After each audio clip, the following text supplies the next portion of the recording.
The speaker tonight is Nathan Fields, and Peach is going to co-host with it, is going to co-present. Nathan is CEO of Plant for Change, which is Tennessee's first for-profit plant business, co-owned and co-managed alongside individuals with and without intellectual disabilities. It's dedicated to cultivate native habitats and sustain greener neighborhoods. The Plant for Change website is just what I said, plantforachange.com. So, and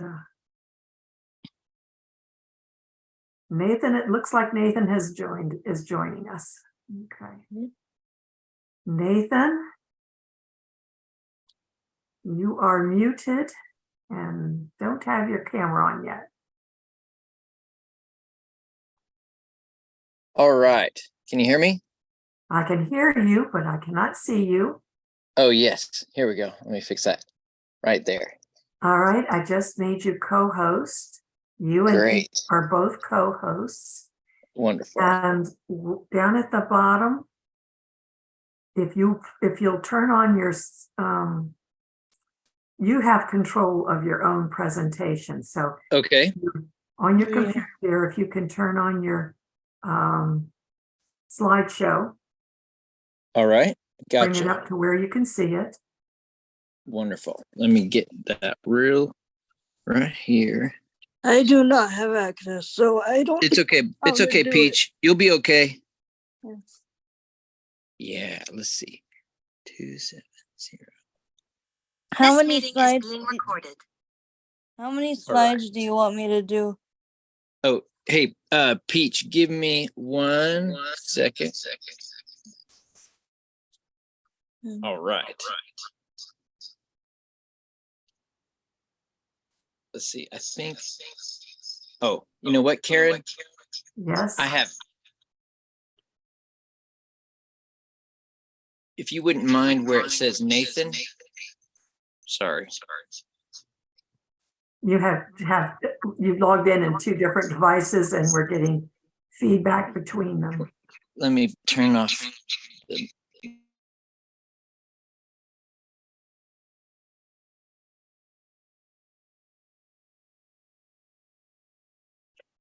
You are now muted on both of them, Nathan. All right. Thank you. There. Can you see me now? I can see you on one and I can hear you on the other. Great. Okay. Where it says Nathan, that's the one that my computer has to access. My video on my computer isn't working. Would you be able to make me a host so that I can share the screen from the computer? You are. Okay, let's see here. Let's see. Because you are already a co-host. Awesome. All right, so let me share the screen. So what happens is, I think it's just because I'm joining from 2 accounts.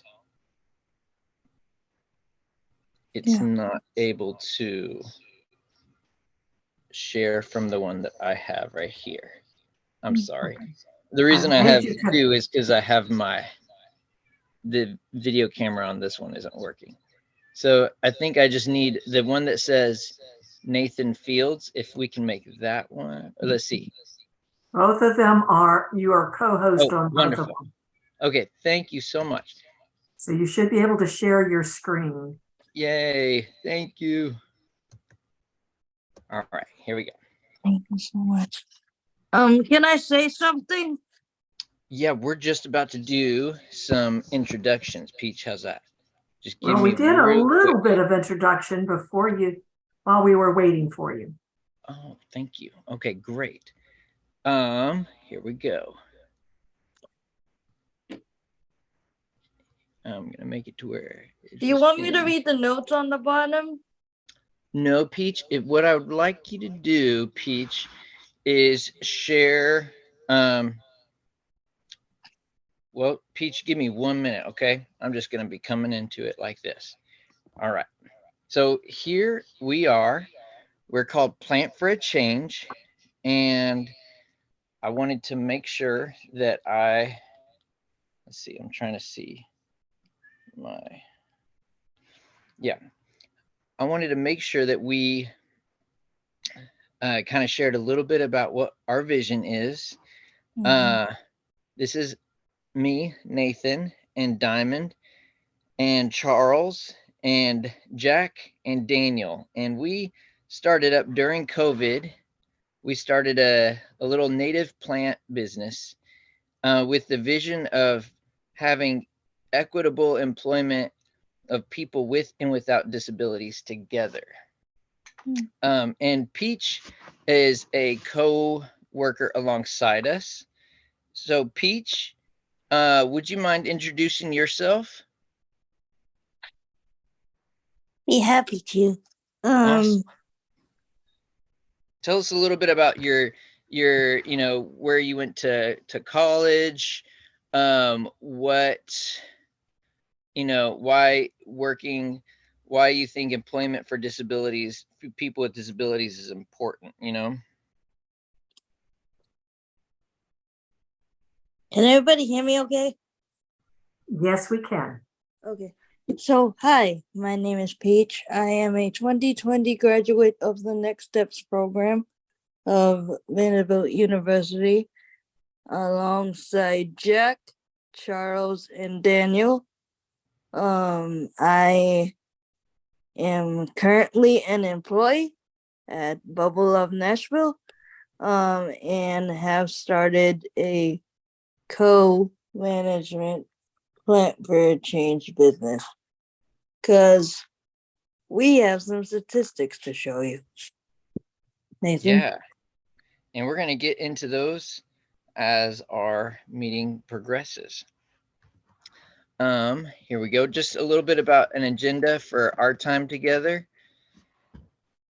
We want to talk about the numbers and the need as they pertain to individuals with and without disabilities, and how the intersection of working with individuals who have disabilities can intersect with the needs of the native plant community and the need for having more pollinators, more fauna that are able to support, more flowers and more shrubs and native plants that are able to support local species. I'm going to look at then how just 2 case studies, and then an opportunity for partnership with where we are as coming up with a little, it's a native wildflower seed brand. So I'm Nathan right here. I'm the fellow here. I graduated with science and social studies education degree from John Brown University in 2009. I minored in field biology. My wife and I lived in China for 5 years. She was there over a 9-year season, and I was there for 5 years working with students with disabilities. And when we were working with a lot of these children that were institutionalized, science was a natural connection for a lot of those kids. And that's really what got me involved as an advocate for people with disabilities. We moved to Nashville in 2016, where I got my master's in special education. And since then, I've been a teacher, as both a special ed teacher in the district here in Nashville, and as a middle school and a high school biology teacher.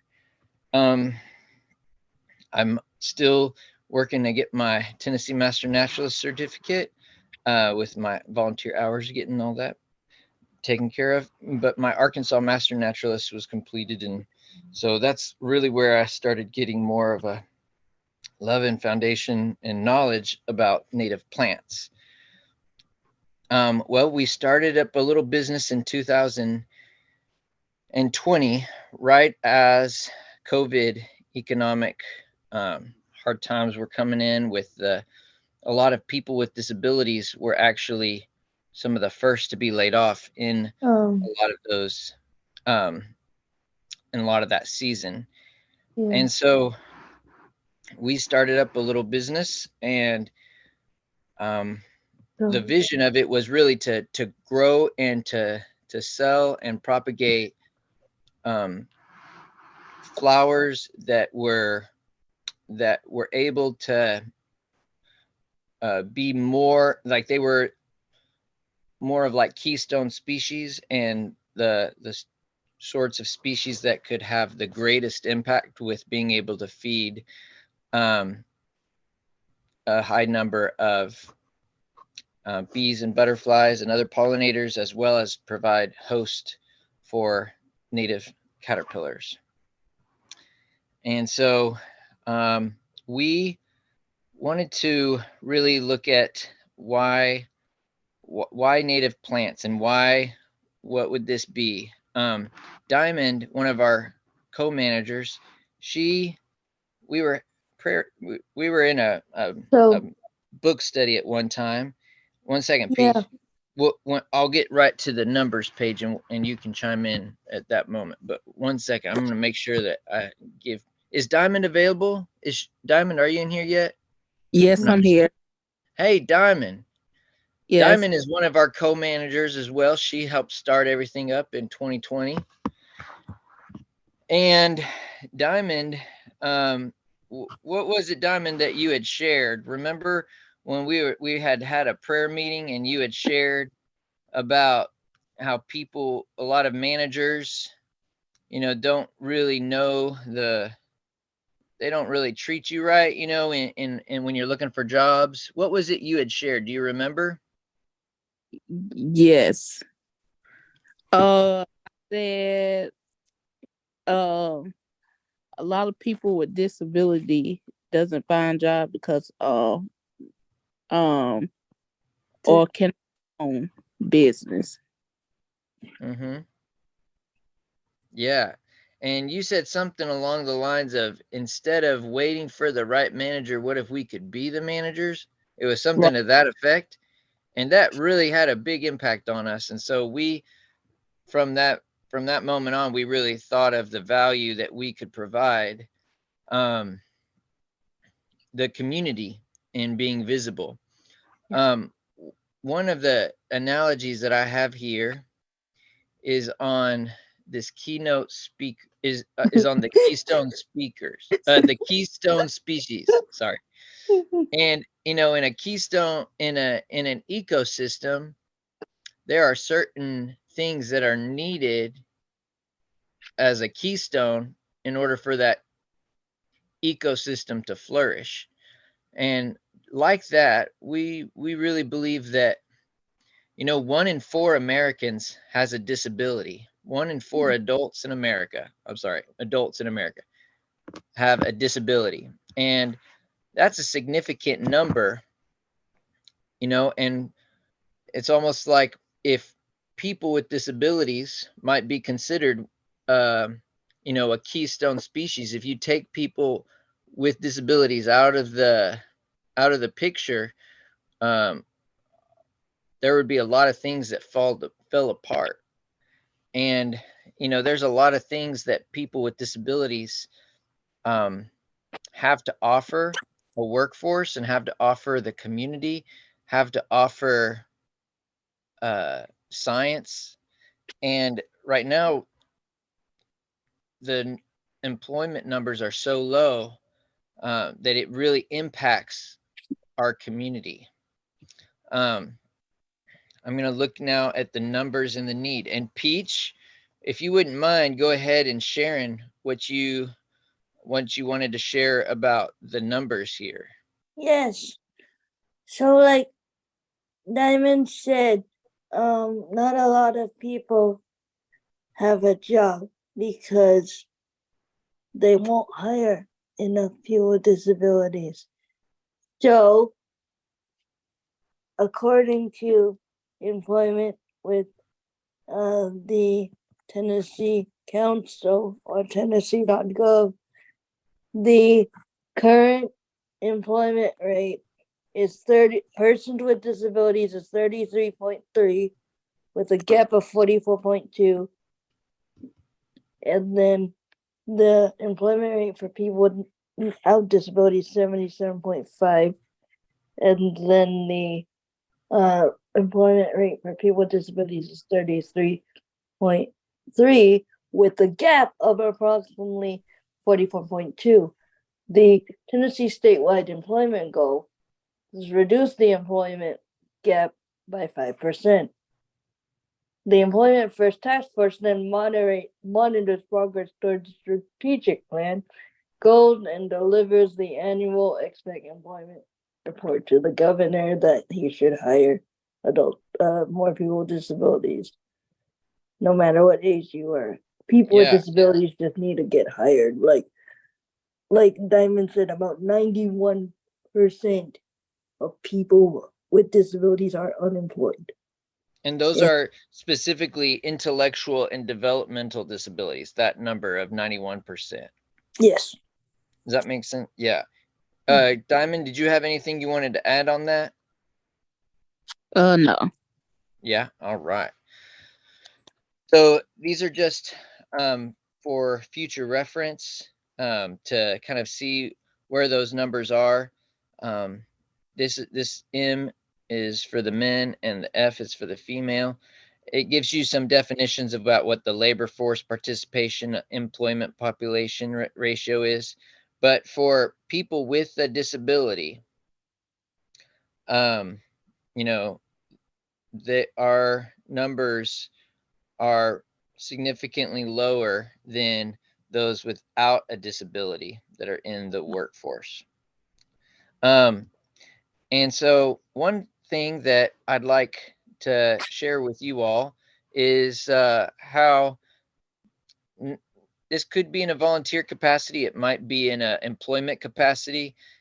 But I like to think about accommodations as those supports that are needed to flourish.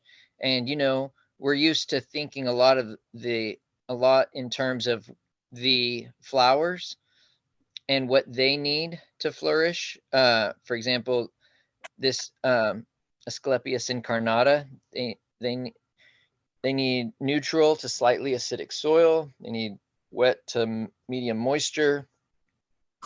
I said needs or prefers full sun to flourish. It can do shade too, as you all know. And they need insects to pollinate. Courtney over here she is. She's selling some. Well, she's from. This is from when we were selling at the farmers market a while back. She needs step-by-step instructions visualized. She needs clear instructions and peer models to work alongside. She needs breaks and needs timers. And so thinking about, you know, when we do provide opportunities for people with disabilities to be out in the workforce, we can provide accommodations for them just as if we were to provide accommodations for flowers and the plants that we make available. So I'm sure some of you are familiar with Braiding Sweetgrass, that wonderful book that came out a few years ago by Robin Kimmel. And she talks a lot about this word reciprocity. And looking at bees as an example, alfalfa, melons, soybeans, tomatoes, those are just some of the crops that are raised in this eastern broadleaf forest region that rely on honeybees and native bees for pollination. We depend on those domestic honeybees to, you know, pollinate approximately $10 billion worth of crops in the US each year. Now, the numbers of both native pollinators and domesticated bee populations are declining. They are threatened by habitat loss, disease, and the excessive and inappropriate use of pesticides. The loss of commercial bees to colony collapse disorder has highlighted how severe the issues of proper hive management are to reduce stresses caused by disease, pesticide use, insufficient nutrition, and transportation practices. So looking at this as a example of serve and return relationship, I want us now to kind of think about people with disabilities along that line. In particular, want to look at like proximity and partnership and what that might have to do with the impact of employment or community life on individuals with disabilities. So in 2007, Walgreens opened up a distribution center where more than 30% of the 800 employees lived with a disability. So that result was surprising, as the center was 20% more efficient than comparable facilities without disabled workers. And so in addition, employee turnover was half that of other employees, and people with disabilities had a third fewer incidents or accidents than their non-disabled colleagues. So many people with disabilities are at risk for isolation from the community, and people with disabilities experience more prejudice against being hired. Nature.com put out a really interesting article that have hyperlinked here, where the economic argument for hiring people with disabilities is made. That one is focusing just on the economic part of it. Doesn't go into the economic and social importance of hiring people with disabilities, but I found that very interesting and revealing. So what does all this have to do with our work in conservation? Well, we can support people with disabilities in our conservation work by inviting them from within their networks, like learn where they are or where they receive information, and just put in a word for invasive species removal projects, or community life opportunities where they might be invited to come. Proximity matters, as that Walgreen case study shows us, that if we're not around people with disabilities, we often won't consider those needs surrounding their access or ways that we could accommodate a person with disabilities and their inclusion in our work. Planting, harvesting, seed measuring, educating, learning, all of these can be accessible practices that can really enrich the quality of life, both for people with and without disabilities. And this is kind of one of the ways that we're looking for people that are, maybe this vision sounds appealing. We're looking at a sustainable Tennessee seed brand that our little business is going to be promoting starting into the fall and into the spring, really trying to promote the benefit of wildlife that these seeds bring. And so what I've done is I've put my contact information right there. And this is an idea of like a mix that would be only made up of native to our ecotype, like Middle Tennessee ecotype plants. And this is an idea. Just right now we're still in the draft phase of what maybe the front would look like and the back. And if there are any of you out there who have an interest in maybe sharing pictures or illustrations that could showcase interactions between plants and pollinators, or those of you who are just knowledgeable about certain plants, we'd kind of like to get a top 5 or top 10 down that will be wanting to distribute primarily to distributors in the area, like the nurseries and whatnot, like state parks, just finding ways where we can build a coalition of other people who can support like equitable inclusion of people with disabilities in this conservation movement that we're part of. So there's my contact information, and I'll just kind of leave that up there, and we'll leave it open for any questions you might have. So are you looking then for seed sources for this fall? Oh, well, that's a good question. Yeah, let me see. I'm going to make sure that I can get onto the text, the chat feature of the Zoom. Karen, I think we are, because Well, we do source out of Roundstone, Karen, but at the same time, we would be eager to find if anybody knew of seed sources that were like in the neighborhood from reliable pesticide-free seed communities. yes, Like some of our gardens? Yeah. would be great. Let's see. I'm trying to find. I'm sorry. I just jumped. This is our Roundstone native seed nursery up in Kentucky. Hold on, mommy. We do a lot of work here. They have partnered with us, and they've offered us the first $1,000 of our seed there. Let's see. I think I'm sharing my screen now. Can you? All right. Let's see. We're still seeing the slideshow. Yeah. Okay. That's good. I guess I can put it on me, but I want to make sure. Oh yeah. Let's see. Trying to see if I can get it in where you can see me. Okay. Okay. There we go. Can you see me now? No. Yes, we can see you, but you're not the main feature. Oh, okay. Let's see. Back. And there's going to be a problem because of the two screens. Yes. The All right. That's all screen, right.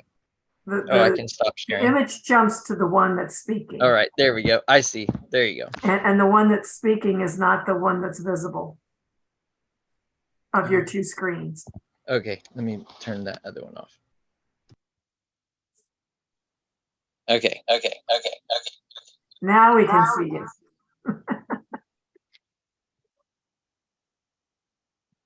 Okay. So would you be looking for a, okay, we're getting feedback here. You're gonna be looking for some seed sources besides brownstone? Yes, seed sources would be valuable and helpful. I'm going to write that down. Let's see. Trying to see if I can put it in the chat. Let's see. Seed. Chat. Everyone. All right. Yeah. So like seed sources or illustrations. Oh, sorry. I didn't mean to. Illustrations, seed sources. We have primarily our primary source will be from a Roundstone up in Kentucky. Okay. We're looking for photos or illustrations, and if anybody would like to share those, you would be given credit for those. Those would be things that could be featured on seed packets or featured on the website. That's really, or just people who want to, people with time or interest in working alongside people with disabilities in this work. Okay. We do have a really nice photo library of native plants, but you would need to narrow it down to the plants. Yes. Need photos Oh, for. okay. Yeah. So because we have like 5,000 photos. Yay! Nathan, can I say something? Yeah. We do need, if anyone is possible, to get us creatures like butterflies or any other native creatures that they see as well. I would love to But see. Peach, we're not gonna do any. Oh, you're talking about making sure that those pictures have the Yeah, creatures in them. Yeah. Yeah, that's great. um, Yeah. Right now, our first 5 that we're focusing on seed are sources like bergamot, the fistulosa one, the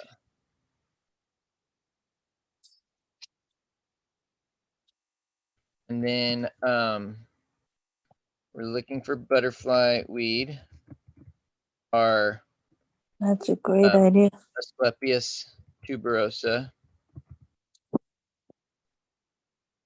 and we're looking for ironweed, Okay. the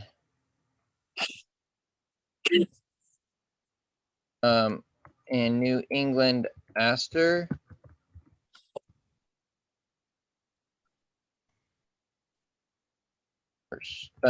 and Yes. let's see, boneset, Onset, boneset, yeah, boneset, Yeah. and let's see, those were the initial ones that we have at this time. Let's see. okay. Yeah. Does anyone have any questions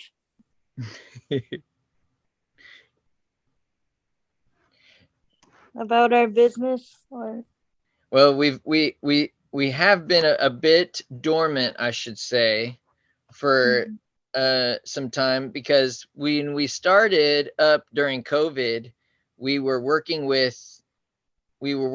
right after the economic shutdown happened, and so we kind of were able to start with some plugs, and we sold plugs at the market. And since we've all been able to be back at work is kind of just, I've stayed teaching biology, but I'll be going into doing more of this work going into the fall. I worked at the business where Nathan's wife is at the farmer's market, so I've been busy with that. So I haven't had time until now to help Nathan out when he needs it. And then Diamond has been busy with her job.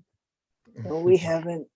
Well, it's good that a lot of people have employment, but we're also kind of wanting to get to a place where we want to focus on seeds, and our focus will be on seeds with this seed business.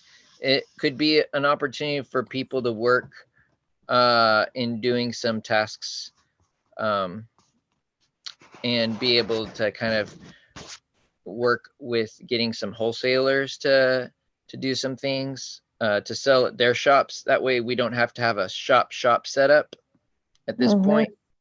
Yeah. So that's where we're at right now, Karen. Okay. Anyone have any questions about our business? So Peach, I think what we can do is we're going to kind of mute and kind of let them say anything they want to say, okay? That's what we'll probably do for a bit. Okay, we can probably help you with some photos, and now that we have names, we can look for them. I don't know how many of those photos would have pollinators on them, but this is a time of year when we can get pictures of pollinators. Yeah. I know my butterfly weed is blooming beautifully right now, and I have, if we can get some photos of the pollinators on them, I can pass them to you. Yeah, that would be amazing. And certainly the ironweed is not blossoming yet. That's next month. Uh-huh. New England aster will be, and boneset, those will all be next month. Those are pretty much, those are 3 fall ones, late summer, fall. That would be amazing, Karen, if you can send us pictures. I could send you possibly some. It depends on how Okay. well how good the photos turn out. That's okay. Do you have any advice, Karen, or any members? Do you all have any advice on within this network? Do you all know of any seed sources or seed companies, or just like best practices, or have you all seen anything that would maybe be a red flag, or anything that would be a good thing to consider as we move forward in this trajectory of native plants? Because you all are the experts and we are still We're still kind of learning. growing in our awareness and understanding of the of the value that these plants play in our community. You know what I mean? Yes. Do you guys have any advice for us going into the future of our plant business? I know that we have a lot of plant sales, native plant sales in the region. Maybe we can hook you up with some of the groups that are doing the plant sales, and you could do sales in connection with them. Yeah. That'd be great. 1 second, Peach. I want to keep hearing Miss Karen. Back in the spring, May 20th in particular, in Middle Tennessee, which I think is the general area where you are, there were 3 native plant sales on the same day. Yeah. Cedars of Lebanon, was that one of them? Yes, it was. And so was Owl's Hill with the wild ones, in conjunction with the wild ones. And yeah. so was, there was conservation days in Rutherford County there. And at the park, they had conservation days and they had a huge plant sale. Oh, awesome. I know that Wild Ones at Owl's Hill will have a plant sale in the fall. So those are all possibilities for times when you Karen, we have a that's plant so good. business called Gardens of Babylon here Oh. as well. Oh, well, I think Peach, 1 second. So Peach is talking about, that's not our business. It's at the farmer's market here I know. in town. Yeah. Yeah.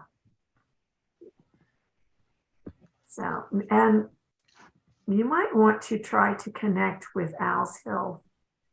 They might be a constant source for sale of some of your seeds. Oh, wonderful. Maybe. That'd be great.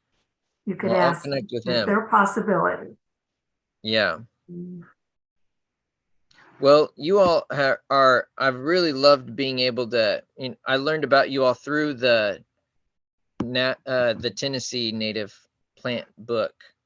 And you all have some wonderful people like Margaret and Margaret Hunter, and some other loyal Tennessee naturalists that I know. We have, let's see, he may have already signed off, Dennis Horn, who is the author of that book. Oh, wonderful. Was on a few minutes ago. I think he stepped off to probably put his grandson to bed. But yes, that is one.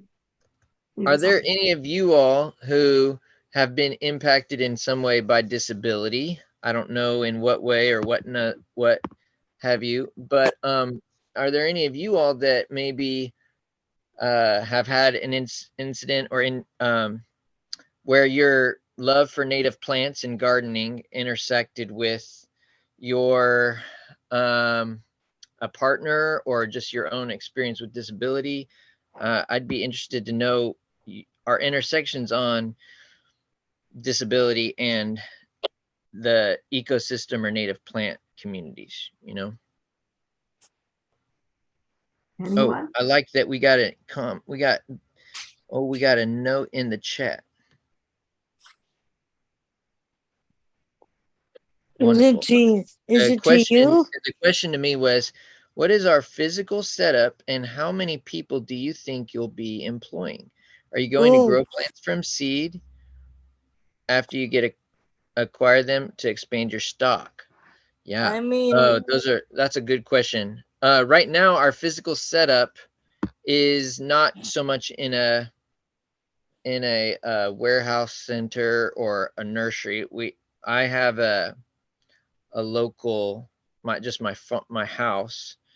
I went through the TSU New Farmer Academy with some other folks from Plant for a Change, and so we learned how we could make our home area a farm for Tennessee wildflowers. So, but at this point, we're still very we aren't really set up for employing a lot of people at this point. We're just kind of trying to get a setup so that can come as we grow. And so at this point, we're trying to focus just on the seed packets. And once we get those seeds out, and once we get that seed cell, and once we get more sources that are able to, propagate a healthy local ecotype of the flowers that we're wanting to get out, then we'll be able to move on to expanding after that. But right now, it's just very much co-managers come together and we work to get that done. And we haven't yet expanded to being a more of a physical location. we want to, but maybe in the future. But Yeah.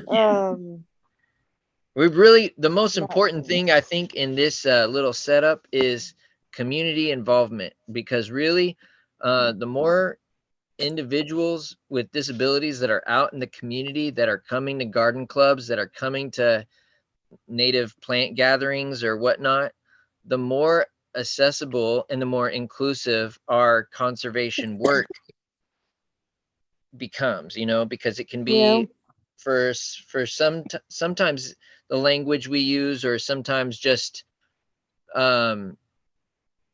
because it tends to be more specialized. There doesn't tend to be as much of a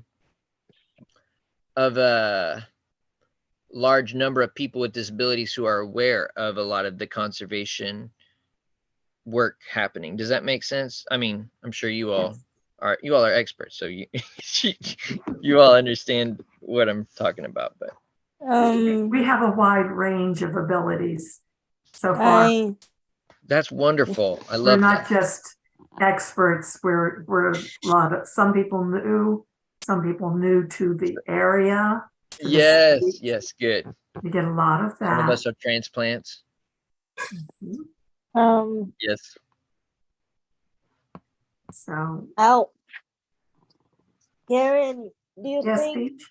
as people as me and Diamond here, as people, as managers with disabilities, what do you think that we can do to help the business grow and succeed ongoing? Well, I think you need to do just what you're doing. Focus on one area, such as the seed packets. Get that developed. And you can also develop, if you can find a space to work it, and maybe put in some gardens where you can grow your own seeds. That's a good idea. Maybe sell some of the plants as well as the seeds from the plants. Right now, like Nathan said, I have my own house. I have a full garden. Do a lot of work with her dad. She does a lot of work with her dad. Yeah. Wonderful. From time to time. So I'm I want to be able to have this business succeed, and I want to hire more people with disabilities because look at the numbers. It's low and it needs to be more. So, in terms of employment, like what are your thoughts, or what should we do in terms of that? Well, I think there are a lot of areas in growing plants where there would be a need for a lot of people Mhm. to do a lot of work. One of my friends who was on, I think she's gone now, but she ran greenhouses, her own greenhouses. And it takes a lot of labor to keep plants growing and to keep them growing well. And if you want to sell some of the plants and or their seeds, they have to be very healthy. So Yeah. it requires some research on your part to learn what keeps those plants healthy, and then the work to keep them going nicely. The nice thing about native plants is that they don't require a super amount of attention like some of the plants from other parts of the world. They're built for, they've developed here, and they understand, they are accustomed to our soils, our weather, and our pollinators, our native ones. So that's good because that makes it a little bit easier for you. If you were growing, poinsettias or orchids, you probably would have a harder time. In terms Those are of native plants, and that's a good choice. That's a good choice for what you're doing. in terms of compost, What what are your thoughts? Like, I've been using banana peels, I've been using egg cartons. Like, what else is there to use? anything that isn't meat or animal connected. Okay. All plant stuff that has not been mixed with oils is good. Okay. All right. Thank you so much, Karen, for hosting us, for letting us join you today. Thank you, team. Thank you, all of you who have listened and chimed. Thank you. That means a lot that you all would make space for us in your all's schedule. Thank you for letting me and Diamond present at this hour. We are very honored to. Well, we are honored to have you. Thank you for thinking of us, and I'm glad that the three of you could be here. So Peach and Diamond and Nathan, thank you very much. I'm going to say good job. You too. Thank you. Thank you. Thank you for joining us, and we'll try and keep you in the loop about what we're doing. Awesome. Nathan, are you a member of TNPS? Yes, but I think I'm not sure how many more months are in my membership, because I think I joined around this time last year. So. Well, it's good for 1 year from January 1 to December 31st. Oh, then I probably need to update my dues.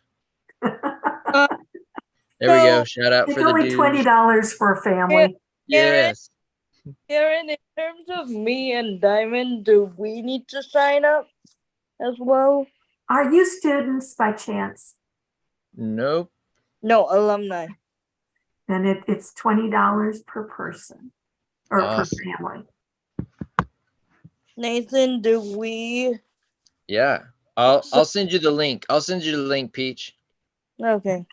It's on our website. You can sign up there. Yeah. All right. Thank you so much again, Karen. Thank you for coming, Peach. Thank you, No problem. Nathan, and we'll see you around, and I'll be in touch with you, Nathan, okay? Wonderful. Thanks, Karen. Bye-bye. Thank you, Nathan. All right. Thanks, everyone, for coming.